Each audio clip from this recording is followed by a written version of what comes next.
Let's talk about separation, okay? So I got this message this morning from Hathor, okay?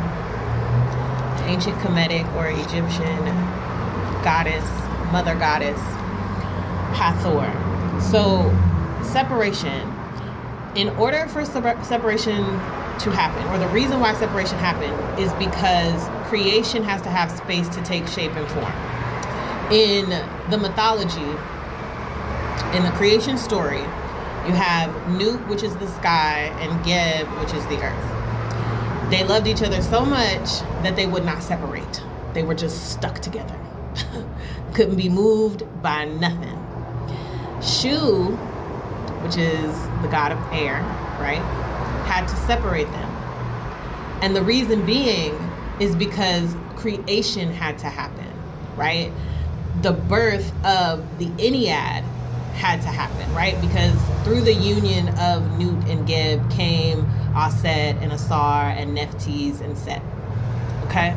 And so the message of that is, in order for growth to happen, in order for something to be born, in order for creation to be its own thing, right? Because we're all individualized expressions, right? And when we give birth, even if you give birth to multiple children, they are individualized expressions. So something has to separate. We can't stay pregnant forever, and we're not attached to our umbilical cord forever. Like, this is a ancient and even cosmic understanding of what separation is and why we experience it, even all the way down to platonic and romantic and familial relationships, because separation happens so that something else can occur. Like, it's not a negative thing. Even in instances where something's unhealthy or something's abusive, or, you know, just something that's just not aligned, a relationship that's not in alignment, it's because growth needs to happen. Separation is about growth and nothing more, right? Separation is about growth. Separation is about allowing creation to happen. Okay?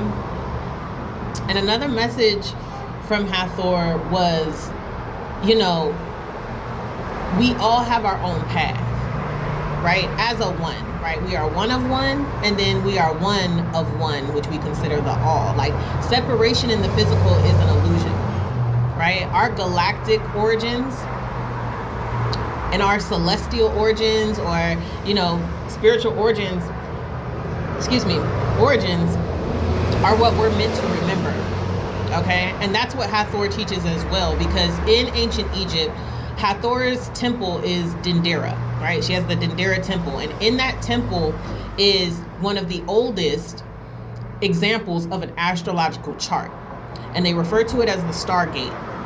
And so this is why birth is considered a portal. Like, our astrological alignments, our birth chart, right, our star signs, those are very specific pathways, and everybody's is unique, right? So we all go through that Stargate birth portal when we're born, and our cosmic mother is Hathor, one of our cosmic mothers, right?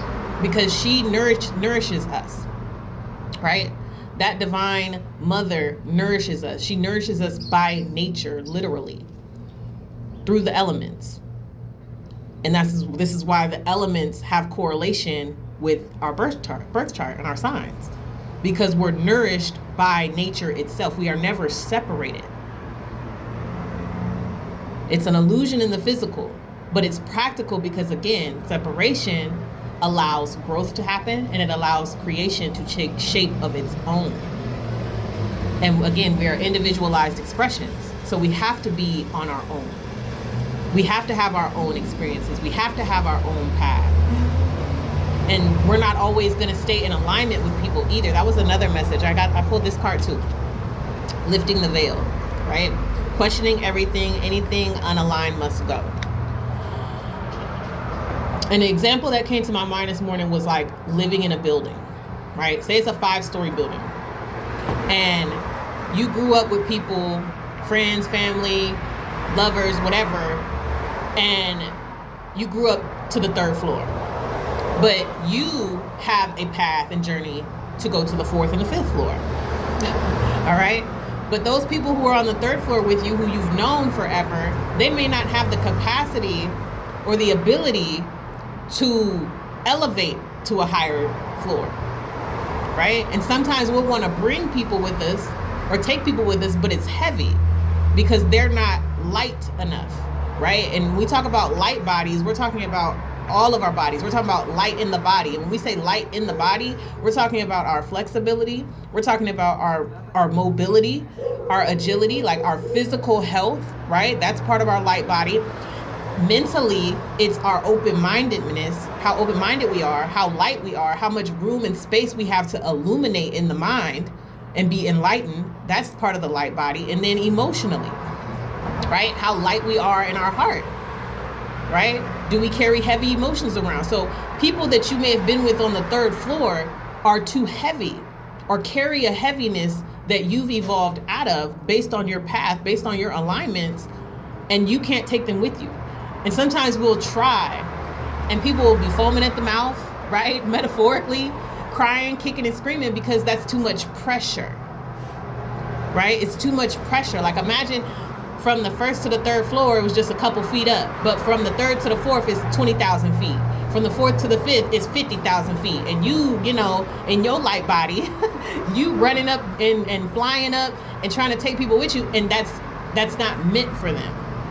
So separation has to happen.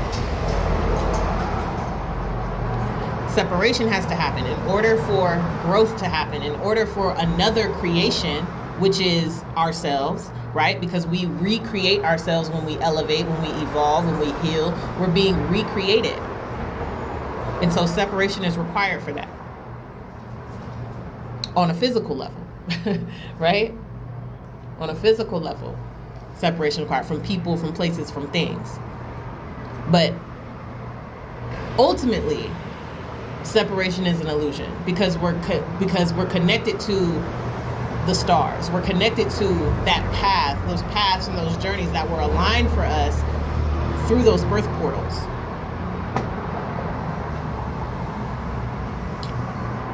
Another message of Hathor is, I give you what you are. You are given what you are. And this is part of her nourishing and nursing aspect, right? With breastfeeding, the mother's milk. You are given abundance to sustain. You are given life to sustain. Again, nourished by nature. You are given the elements. You are given fire. You are given earth. You are given air. You are given water. You are given these things. I give you what you are. You are given abundance. You are given life. You are never without.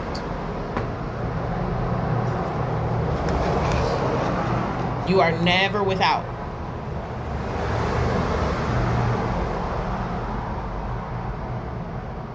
It's a very a cosmic kind of consciousness we have to remember in order to really embody that understanding. Like, you have to remember your galactic origins. You have to remember what you are beyond the physical. You have to remember your infinity, right? We call infants because infinity.